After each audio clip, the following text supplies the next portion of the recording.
con esta imagen que veníamos hablando de Andes centrales. Un poco para que comprendan desde dónde estamos pensando esta relación en esta asignatura y el modo de organizarla. Hay un autor que quienes me conocen saben que lo quiero mucho, lo sigo, lo leo, lo difundo, que es Raymond Williams, pertenece a los estudios culturales, es un autor galés. Y él plantea tres ejes, habla de lo emergente, lo arcaico, lo dominante y lo residual. Y a mí me parecía que estos ejes que propone Williams nos permiten, que no les di porque no pretendo complicarlas a nivel teórico, nos permiten repensar la historia del arte. Decíamos que la historia del arte es un discurso colonizador que se construye en Europa, que surge desde una manera de colonizar la mirada, diríamos, como una narrativa que instala ciertas categorías estéticas como categorías dominantes, que instala una idea de belleza en especial vinculado a la belleza clásica como categoría estética y que como discurso está vinculado a este siglo XVI, a los escritos de Giorgio Vasari y en adelante, a las investigaciones y a las relecturas de esa contemporaneidad renacentista, releyendo Grecia y Roma, ¿no? Entonces, este origen del discurso, este origen de la disciplina, esta narrativa de la historia del arte, tiene podríamos decir, pecado original. ¿Qué pasa cuando empezamos a querer repensar?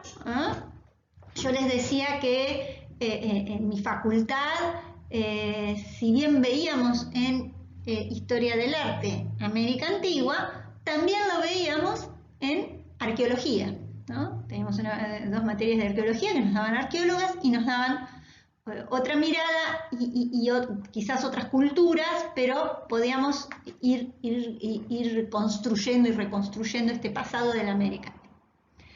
Entonces, esta idea de que hubo un momento previo en donde había maneras de hacer imágenes, que es lo que nos interesa a nosotros, con una función que no responden a la función estética del ocio o de un arte como finalidad sin fin, un arte desinteresado, sino que la construcción de las imágenes, y era lo que veíamos en la América Antigua, estaba vinculado a, como lo veíamos también en Historia del Arte 1, a este dominio de lo sagrado, ¿no? Y ahí hacíamos un parangón o una relación de continuidad, podríamos decir, o de semejanza más de continuidad, entre Historia 1, cuando hablábamos de Edad Media, o cuando hablábamos de Grecia, o cuando hablábamos de Roma,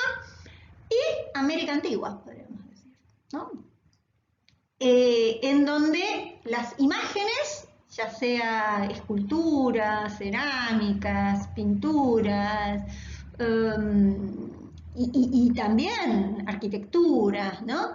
Estaban vinculadas, ¿no?, a esta finalidad, a este dominio del hombre sagrado, de la sacralidad, ¿no? Entonces, eran utilizadas para agradecer a los dioses, como espacios para guardar las ofrendas a los dioses,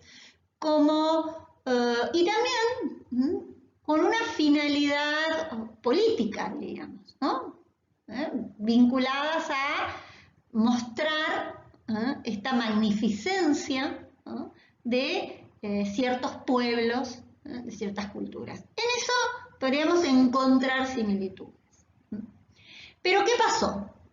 No se los catalogó, no se los analizó a estas imágenes, sino que en nombre de la conquista hubo una destrucción de este pasado. Entonces quedó invisibilizado abandonado por mucho tiempo, pese a que estaba existente, que estaban las ruinas, que estaban los vestigios, incluso cuando deja de ser una historia, una memoria viva, pasa a ser vinculado a cómo se va a construir una imagen aquí en América en donde se había pretendido invisibilizar un pasado ligado a estas culturas sumamente complejas que se habían desarrollado en América y bueno, la traslación de una concepción estética que se estaba dando en Europa, ¿no? Entonces, junto con la conquista es la conquista de la mirada, junto con la conquista es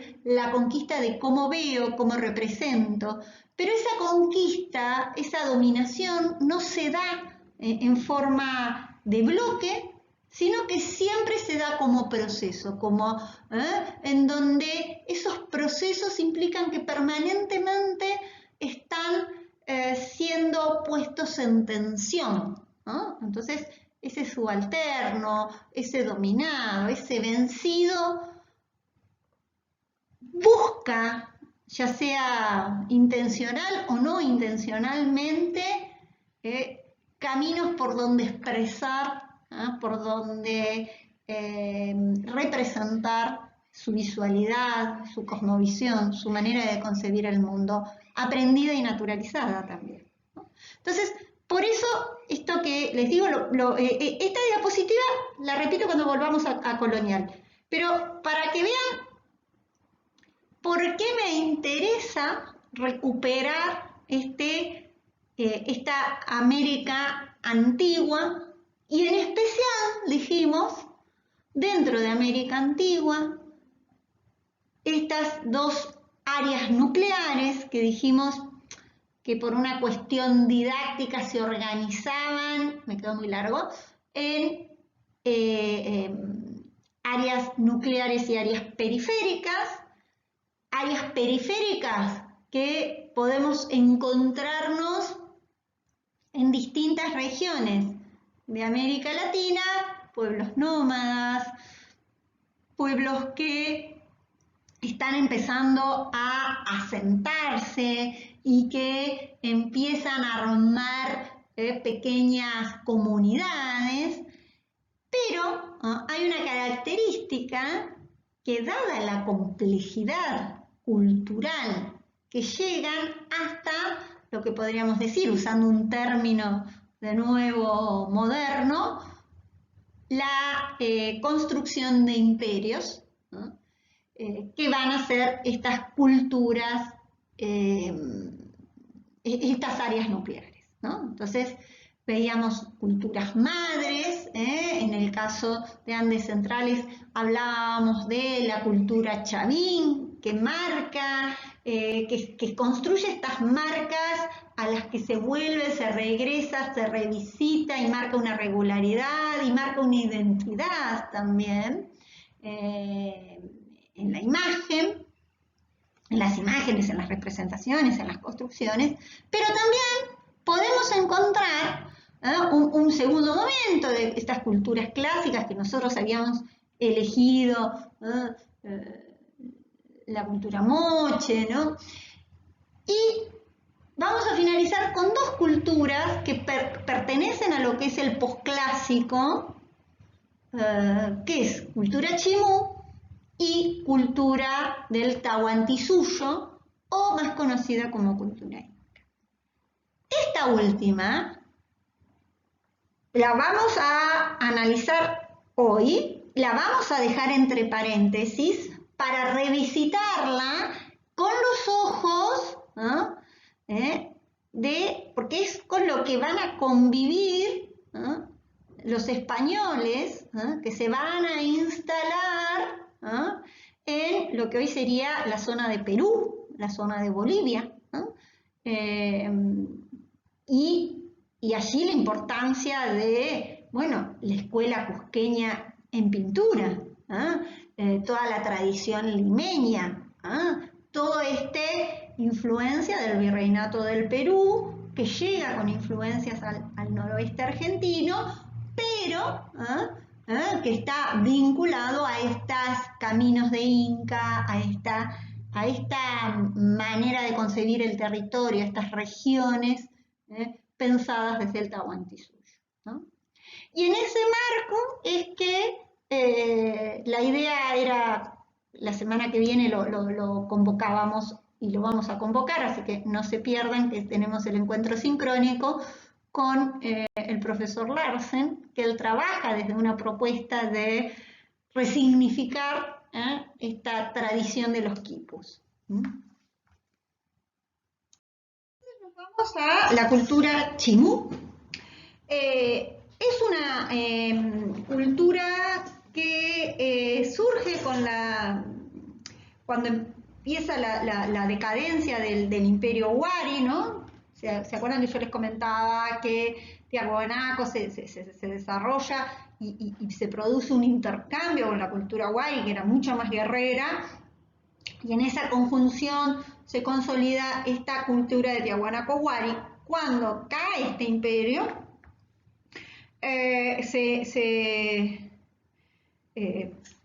toma presencia esta cultura chimú que se comporta como ligado a estos pueblos posclásicos, se desarrolla entre el siglo X y el siglo XV, ya de nuestra era, pero especialmente nos va a interesar el desarrollo a partir del 1000.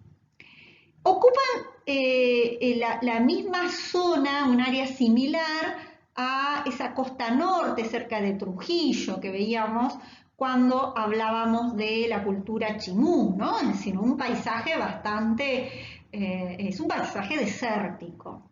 El centro, la ciudadela más conocida es la ciudadela de Chanchán, que está muy cerquita de la ciudad de Trujillo, yo les decía, y se logra extender. Una de las características de estas culturas postclásicas es que esta capital van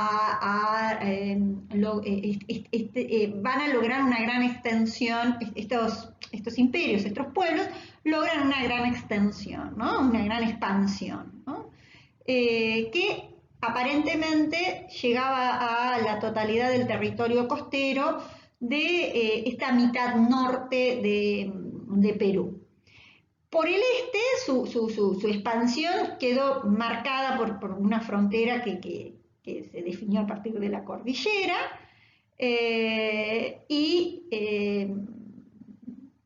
diríamos, esta capital va a ser no solo Chanchán, no solo lugar de residencia de los grandes señores, que eran las clases dirigentes, los grupos dominantes, sino también tenía un rol de centro político, administrativo, religioso, en donde observamos una centralización y redistribución de distintos objetos de uso, objetos como manufactura, objetos vinculados a la agricultura, pero también objetos y vinculados a la sacralidad, ¿no? Era tal la expansión y la centralización de este imperio que nos está hablando de que era un imperio sumamente con una burocracia bastante desarrollada, ¿no? Sigo la próxima. Va a ser la capital, también conocida como la capital de barro, que recién en el fines del siglo XVIII, 1791, aparece en una revista que era el Mercurio Peruano, se hace referencia a este sitio arqueológico, ¿no? Y se menciona de que había grandes palacios, se calcula que eran más de 9 en ese momento lo que presenta, y que construía, cada gobernante construía su propio palacio, y una vez muerto seguía administrándose ese palacio. La ciudadela de Chanchán aparentemente fue abandonada en el 1530 Y la arquitectura de esta ciudad bueno, es de barro. Obviamente que no llueve, por eso, bueno, el cambio climático ahora está poniendo en riesgo la arquitectura de la ciudad. Ahí les comparto tipos de ladrillos, ¿no? Que pudieron reconstruirse ligados para la construcción de estos distintos palacios. Fíjense la organización, esto que hablábamos de esta burocracia en donde tenían desde talleres textiles, el palacio tenía una zona ceremonial, una gran plaza, la zona de mausoleo, la zona de los almacenes, o sea, donde se guardaban los tributos, una zona para recibir, digamos, donde se hacían se recibía a los enemigos, a los aliados, con los que se hacía negocios, ¿no? La zona de las audiencias, fíjense, bueno, las plazas. Se calcula que en Chan Chan llegaron a vivir alrededor de 50.000 personas, en un núcleo urbano que estaba separado por estas distintas ciudadelas o sectores amurallados, y separado por calles que eran muy anchas y rectas. Cada sector aproximadamente, estamos calculando unos 200-300 metros por 400-500 metros. Imágenes de estas distintas ciudadelas trabajadas en barro, decíamos. Ustedes piensan que esto era para las clases dominantes, los dirigentes, los que esto habla de que había una gran cantidad de pueblo, de trabajadores de la tierra, porque se desarrolla mucho la agricultura. Ellos habilitaron los huachaques, que eran especies de campos agrícolas hundidos sobre el nivel del suelo, lo que le permitía obtener varias cosechas al año. Piensen que están luchando contra ese clima desértico, ¿no? Y complementaban la agricultura con la ganadería, con la pesca en estos caballitos de totora, que también lo usaban los moche, la caza, y bueno, y toda una producción artesanal que habla de una producción en serie, ¿no? O sea, de esta especie, como una especie de manufactura. Es interesante ver las características. Dijimos, bueno, adobe, se arman estos tapiales, ¿no?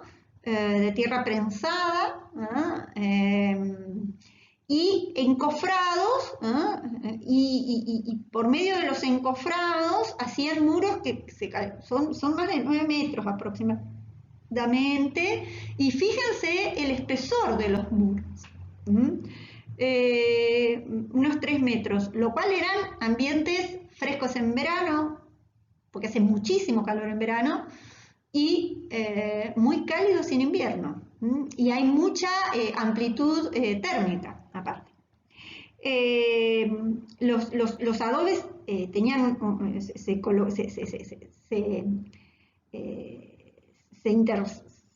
entresacaban, ¿no? Se colocaban y formaban frisos, cenefas, entramados con motivos muy, digamos, muy sencillos, ¿no? Rombos, grecas, algunos, pero siempre muy sintético y que tendía a la estereotipación,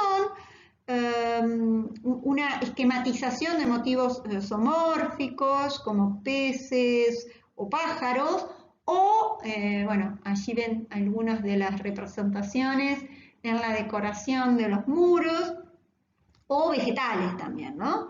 Estos frisos ocupaban grandes espacios, como ustedes pueden ver, y generaban un contrastes de luces y sombras y le daban un dinamismo, un ritmo a ese edificio, ¿no? Que me parece interesante.